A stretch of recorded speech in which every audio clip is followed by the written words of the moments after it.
Thank you, Jeremy. Okay, so how many people watch Game of Thrones? Okay, good. I always have to take a count and report back to my son. Thank you so much. It's such a privilege, really, and an honor to be here. I've been downsizing my house recently, and in doing so, I've been going through files and throwing away things, and I found that I had kept my schedule books for the last 35 years. So I have every schedule book that I ever had since 1980. And it's been sort of fun going back through there and seeing all the things and reminding myself of people I knew. And so I was going through that a couple of weeks ago, and I happened to see on May 6th, 1993, I had a meeting with this character called Skip Rutherford. May 6, 1993. And I do remember it as if it was yesterday because I had just taken over as head of the Washington office of Burson Marsteller. We had just been through 12 years of a Republican in a White House. Bill Clinton had just been elected president. Most of the people, our firm was not a political firm. We didn't do campaigns, but we had quite a few people who had campaign experience. Most of them were on the Republican side. So I get this call from this guy named Skip Rutherford who wants to come see me. And he said he was a good friend of the incoming president, and that he would just like to introduce himself and talk to me a little bit. And I said, well, that's probably a pretty good idea since I knew absolutely no one in the incoming White House. And so Skip came in and we talked, and as most of you who know him will appreciate the fact that once you meet him, you have a friend for life. We worked on a lot of projects over the years together, and it's been a real pleasure and privilege to see him and see what he's done. And I always had such great admiration for Skip for a number of reasons, but particularly because, as he told me when we first met, he wasn't coming to Washington. He was one of the president's closest and oldest friends, but he was not going to be coming to the White House because he had a family and this was home, and he felt like he could make a contribution in a different way. And you know, I've always thought that took a lot of courage and also wisdom to understand that that in fact was true. So it's such a great privilege to see him again and to be invited to speak with you. I've done a lot of interviews the past several months on this book. I've done many of them in Indiana because that's really where there's an obvious interest, some in Washington, a few in New York.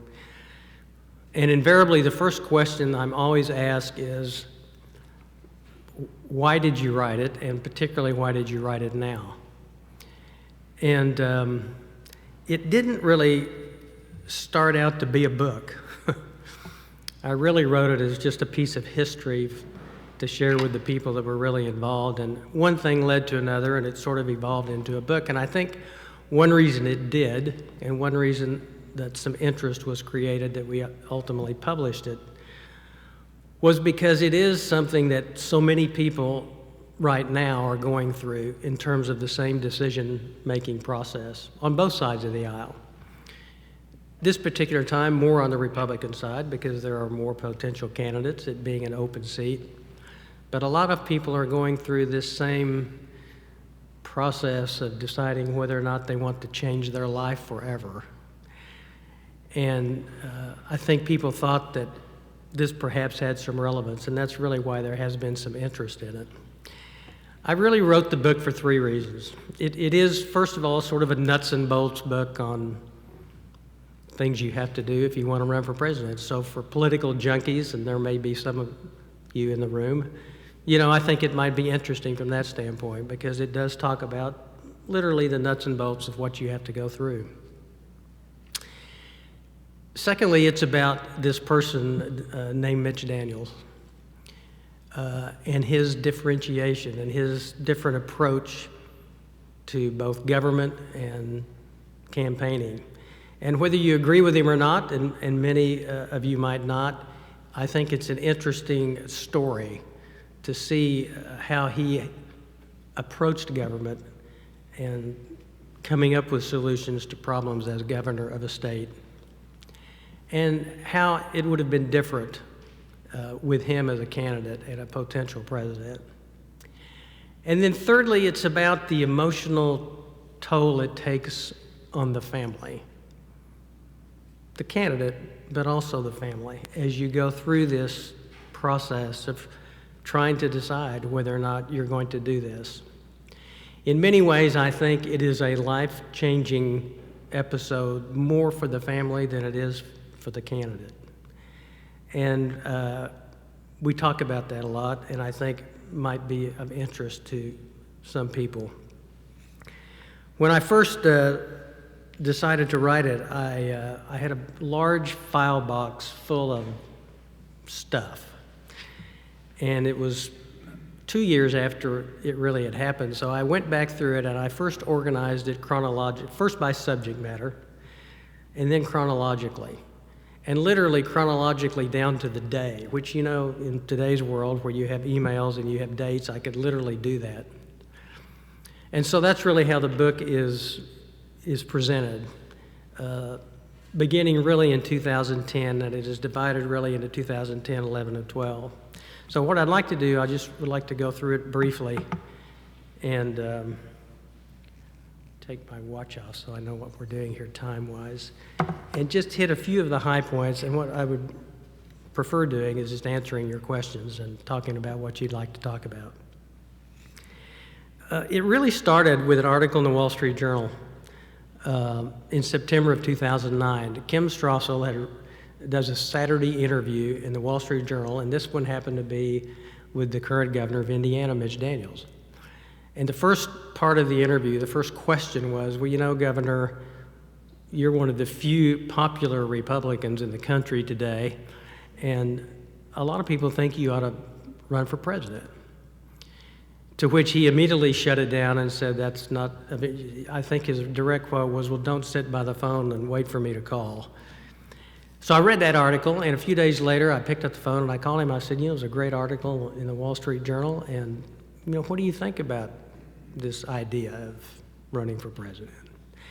Which he completely, again, poo-pooed and said, that's not something I've ever thought about. I have no interest in it.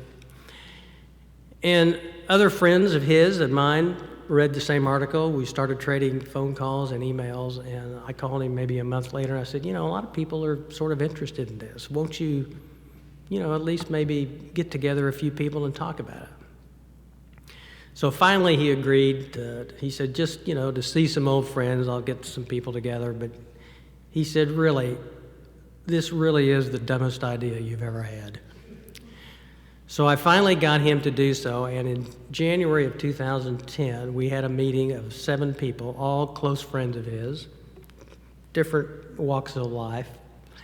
And we met in my house, in my living room in Scottsdale, Arizona. And we talked about it. We talked about the approach. We talked about people, staffing issues, fundraising, outreach, all the legal issues, all the communication challenges, family concerns, and really spent a day and a half just talking about it. Our goal was to get him at the end of that time to say, okay, well, you know, let's at least investigate it, which we were able to do. One of the things that came out of that was the idea of holding residence dinners. He did have a day job. He was governor of the state of Indiana. He had just been reelected. And so he didn't really have a lot of ability to leave the state and travel all over the country. And so the idea came up at one of our meetings to, well, let's get people to come to him, see if anybody is interested. And so we held dozens of dinners in that year, 2010, where people would come in groups of 5 or 6 or 10 to the residence, have dinner, and talk about issues. We would do it around either an industry or a particular subject, or people who were very just interested in participating in a presidential campaign. And we did several dozen of those, and were really, I think, important to Mitch in terms of both learning things, but also seeing that there was some real interest here among some really very significant people. At the same time, the media really started creating some momentum. He was a new face. He had been a very successful governor.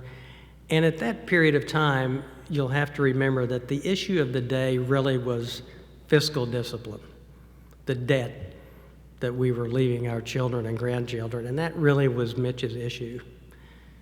In Indiana, he had taken $1 billion debt and created a surplus.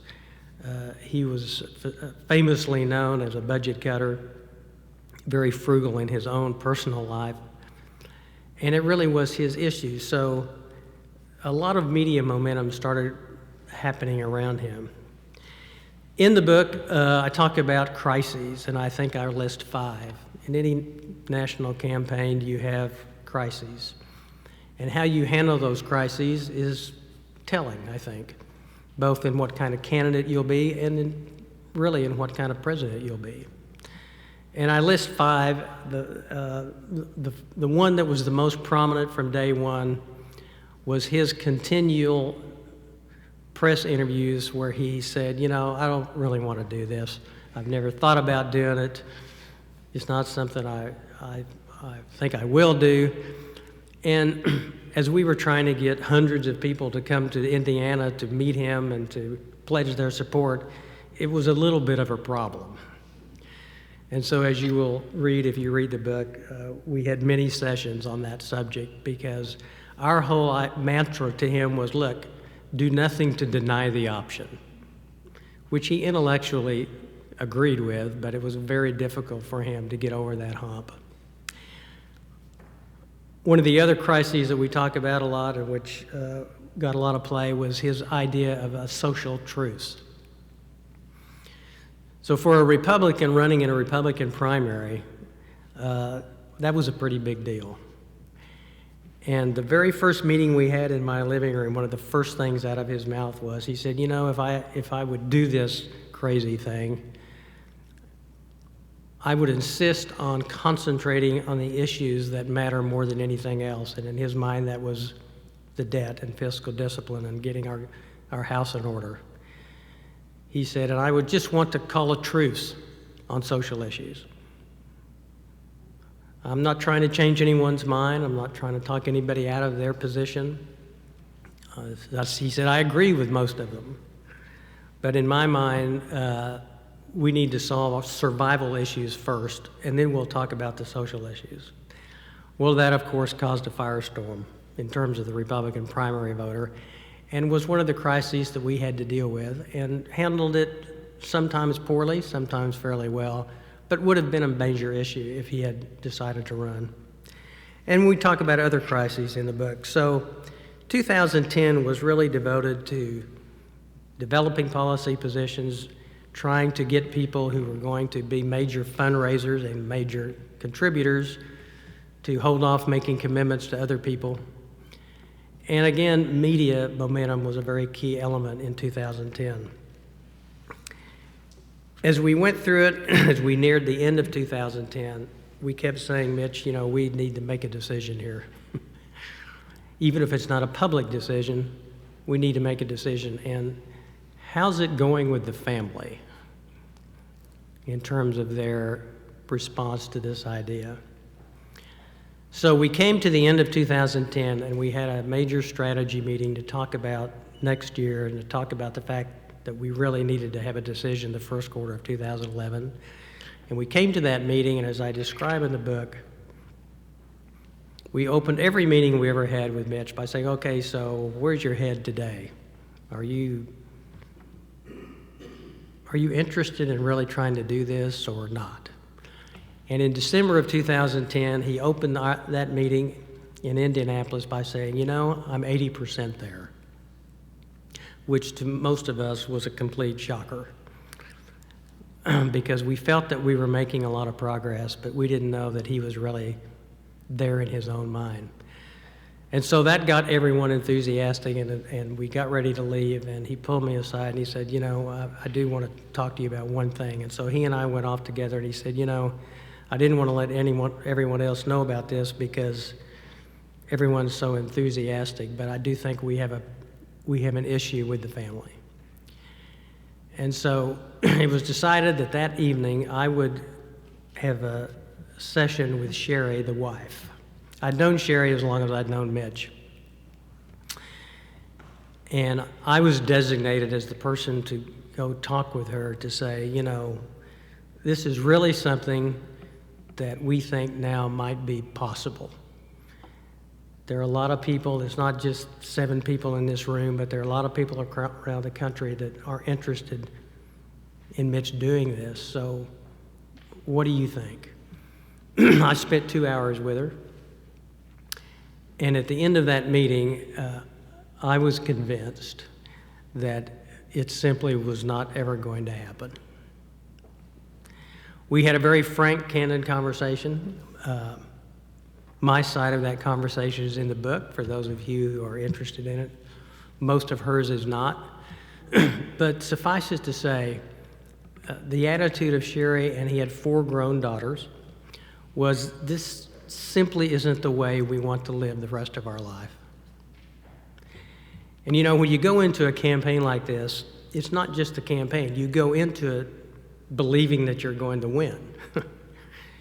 And so it was the campaign, but it was also the White House, and it does change your life forever. And the intrusion of that, security issues, everything associated with it, it was simply not something that the family wanted to go through. So we had that dinner. I reported back to Mitch the next day, and he said, well, you know, let's keep that between us. And I said, well, there's 7 other people who are sort of interested in this, and I need to give them a report. He said, well, give them the highlights, but let's see, you know, how it goes for the next several months to see if we can change any opinions. So that's how we went into 2011. As I chronicle in the book, 2 major things happened in 2011. One was he gave this speech to CPAC. Some of you might have read about the CPAC meeting a couple of weeks ago. It's always a big event where all the presidential candidates on the Republican side go and make a speech, and it was not particularly a hugely friendly audience at that time in terms of Mitch, primarily because of the issue of the social truce. But he gave this speech, and it was universally acclaimed as perhaps one of the finest adult conversations ever presented at a CPAC conference. And we got huge amounts of mail and calls about, you know, he really needs to do this. That was followed by his speech at the Gridiron, and I think the Gridiron was just this past weekend in Washington. The Gridiron is this Washington Correspondents' Dinner where the president normally comes. Then there's always a Republican spokesperson, or depending on the White House, vice versa, who comes. And the whole idea at the Gridiron is you're supposed to be funny. And if you're not funny, the press completely destroys you the next day. So he couldn't decide whether or not to accept this invitation, but we wanted him to because we, who knew him, knew that he really did have a great sense of humor. He went, he gave the Republican response to President Obama, and both the CPAC speech and the Gridiron speech are in the appendix of this book. And I tell people, I normally don't suggest you read the appendix first, but if you don't know Mitch Daniels, you should read the appendix first, because with the CPAC speech, you really understand who he is and where he comes from. And with the Gridiron speech, you can see his sense of humor. At the Gridiron speech, I'm told they gave him a standing ovation, which is rarely done, but it really shows that side of him that has always enabled him to connect with the common person. 2011 also was the legislative session in Indiana. That's one thing he said he wanted to get through before he made his final decision, the presidency. The one thing that bothered him was that he had just been reelected. He had made some promises. He said, this was the last time you'll ever have to vote for me. So he did want to be able to accomplish some major things in case he did make the decision to run. And the legislative session was due to end in April, and he had a big education reform initiative that he wanted to get passed, which he was able to do. Once that was over, he had really no more excuses. He had to make a decision. And so on May 21st, 2011, he sent an email to the 7 of us and said, okay, we're going to have a call on Saturday morning, and I'm going to tell you what we're going to do. I think it is fair to say that everyone in our group, almost all of the local media, and I really think most of the national media, if you read the press at the time, were convinced he was going to say yes. But as I said, none of them had had that conversation with Sherry as I had. And I was convinced he was going to say no. And in fact, that's what he did. And as he said in a number of interviews, I love my country, but I love my family more. And I just couldn't get them to agree to this. The outpouring of support, a lot of which in letters and calls, some of which are in the book, I think are a good indication of what people felt, the disappointment they felt. But that decision was made in May, and so I thought basically we were finished. But this was like the dog that would never die.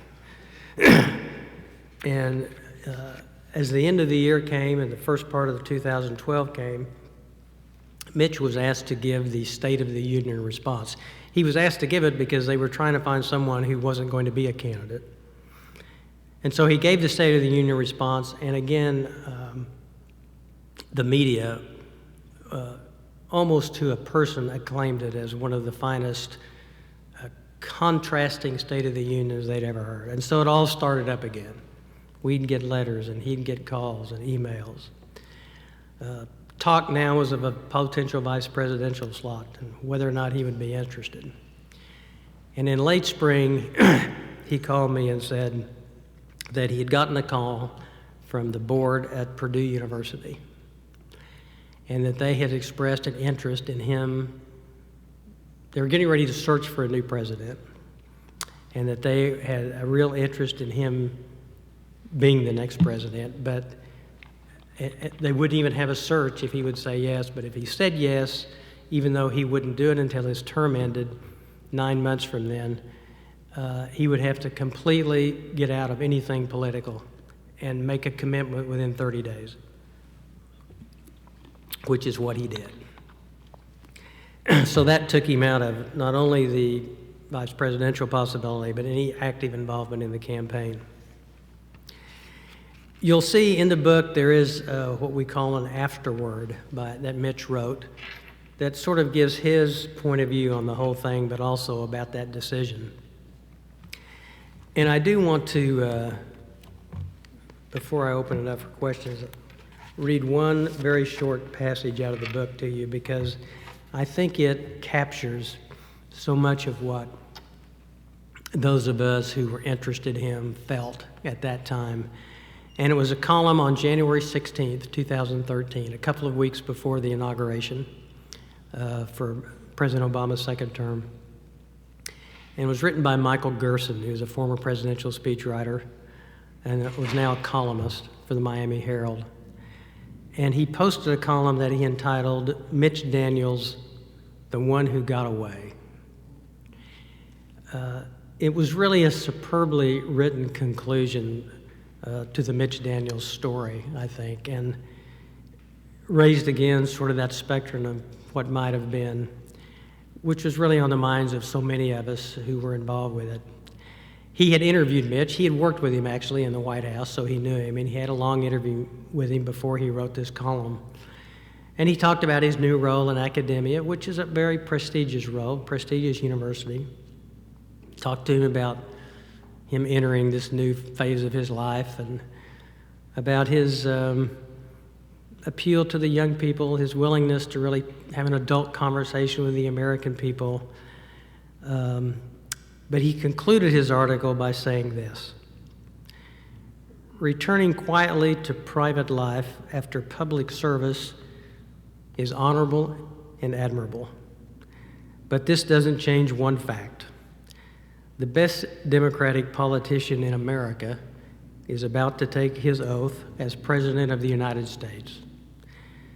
The best Republican politician will soon be President of Purdue. And I think that's what a lot of us felt at that point in time. One of the things that when you publish a book that they always want you to do is they want you to get endorsements.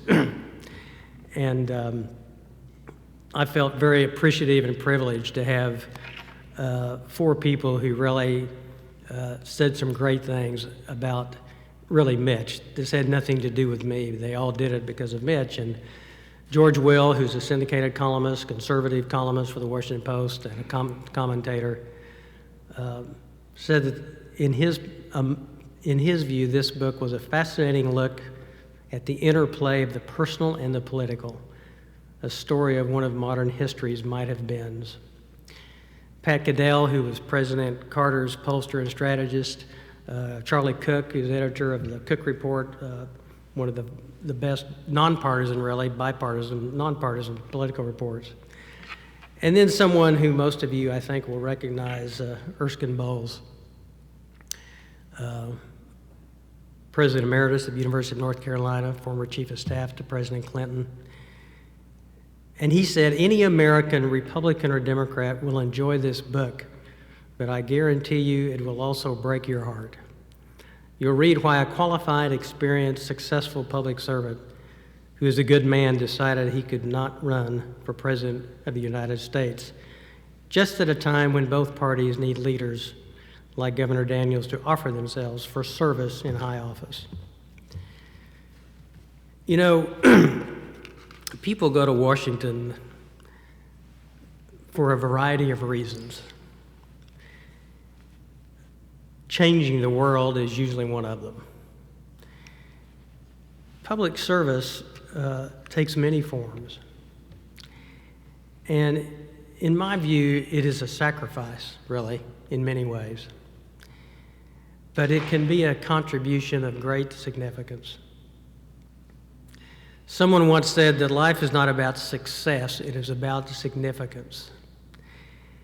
And for those of you who are in this school, I applaud your interest in public service, in whatever form you choose. Skip Rutherford has proven that you don't have to go to Washington to provide it in a meaningful way. So I encourage you to continue that pursuit and really make it a contribution of significance. It's great to be here with you. It's been a privilege to tour the incredibly beautiful museum as I got a chance to do today, thanks to Bob, and I'm happy to answer any of your questions. Thank you. Thank you, buddy. He knows his stuff about politics, and the Mitch Daniels story is really one of the most fascinating. I think had Mitch Daniels been the 2012 nominee, it would have been a really, really close race. It would have been interesting. Yeah. It would have been real interesting. Okay, Michael Cook, speaking of the Cook Political Report. Thank you, and I echo what Skip said. I think I followed Mitch Daniels' career and thought he would have been a formidable candidate. Can you, without betraying any confidence of conversations you had with the family, of course, but can you fill us in a little bit more about the Daniels sort of unique family and marriage dynamic? Because it seemed like from what I was reading, that had just a major impact on the race, and not just the typical we're worried about our lives being dissected, but just sort of the facts of the case, or the facts of the whole matter. Well, as I think most people know, and as I repeat in the book, Mitch and Sherry got divorced. They had 4 young daughters at the time, and she remarried someone. She then came back. They got remarried. And as Mitch Daniels used to say and loved to say, you know, if you like happy endings, you'll like our story. And they went through 2 gubernatorial campaigns after that. So it wasn't that anyone thought that it would make any difference to anyone, because in this day and time, it just doesn't. Wrongfully or rightfully, it just doesn't. So nobody thought it would have any impact from a electoral standpoint. But it was just the having to relive it. And I think that's particularly true of the 4 girls who simply didn't want to see their mother have to relive that episode. And, you know, we had people who said, look, it'll be one interview. You'll have to answer these questions one time. But, you know, that's not true in today's world. It just isn't. And so it would have been an awkward conversation that they would have had several times. No political impact, but just something that, you know, you wouldn't want to have to go through. So I always thought that was really the major issue. Mitch always thought that it really wasn't, and that is because, again, they'd been through 2 gubernatorial campaigns. It wasn't a new issue. But I must say, after my conversation with her, I really believe that the second reason was just as powerful, and that was she just didn't want to live her life that way. I mean, she was a country girl from Indiana. She really never wanted him to run for governor, but agreed.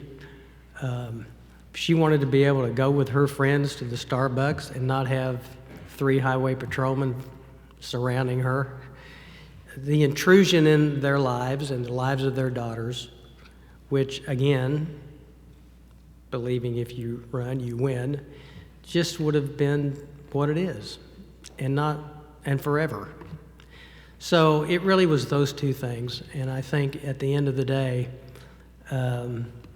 they just couldn't get there.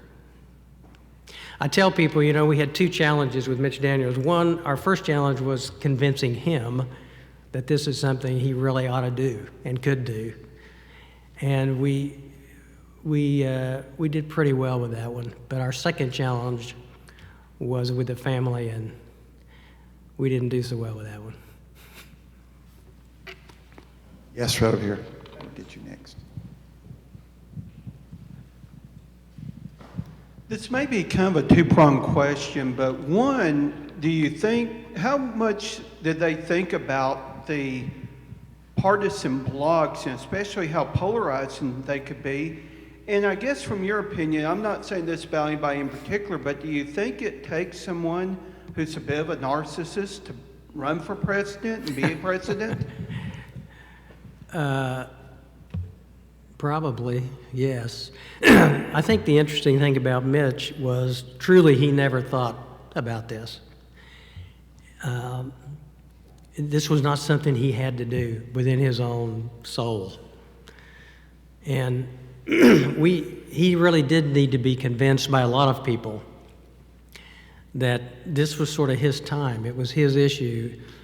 The country needed him. So he had a great penchant for public service. And so, but it wasn't really a burning thing within him. The partisanship and the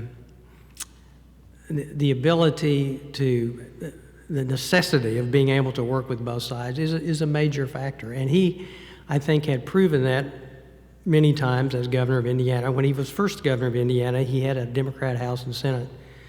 When he finished, I think both of those in the last 2 years were Republican, but he had been through that in terms of having to work through that. When he was head of OMB in the Bush administration, which is arguably, in my opinion, the hardest job in government because everything goes through that, he had a lot of contentious, I used to watch his hearings on C-SPAN, a lot of contentious hearings with both Republicans and Democrats, because his job was to try to get them to understand that you just can't spend whatever you want to spend. And so, you know, that's not a partisan issue. Republicans and Democrats both like to spend.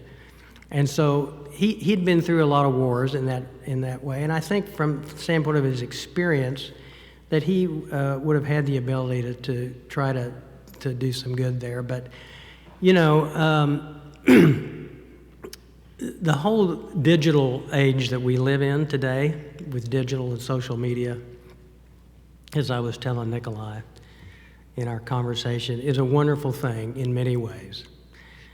I come from the communication world. It's completely changed since I was involved, but it's a wonderful thing for many reasons. But the dark side of it is anyone can say anything about anybody with no accountability. And in the political world, that's a real hard thing to deal with. So whether or not that also weighed on all of their minds, I'm sure it probably did.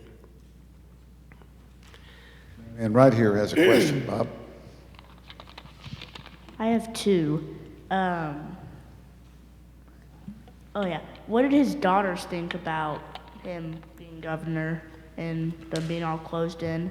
And do you ever think that he'll run or try to run again? Well, his daughters were, at least one of them was still in high school when he was governor. I think they were fine with him being governor. A couple of them were in Indiana. A couple of them, I think, were living elsewhere. So they weren't, and they were in school, and most of them really weren't around much when he was governor, but didn't seem to have much impact on him. They all were unanimously opposed to the presidency for some of the reasons I just said. Do I think he'll ever run again? No, I don't. In fact, when I first talked to him about this book, I said, now look, you need to tell me if you're ever going to seriously think about this again, because if you are, I'll probably write this differently. Because, you know, as one person who interviewed me for the NPR radio station in Indiana said, you know, the thing I loved about the book was, you know, you told a lot of things that normally people don't say in a book, you know, about how stubborn the candidate was and all the stupid things we did. So, no, his time really is past for lots of reasons.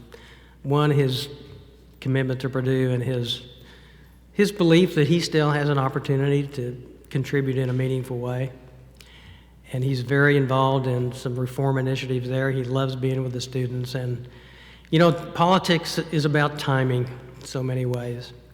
And he feels, and I think he's right, that his time has passed for that.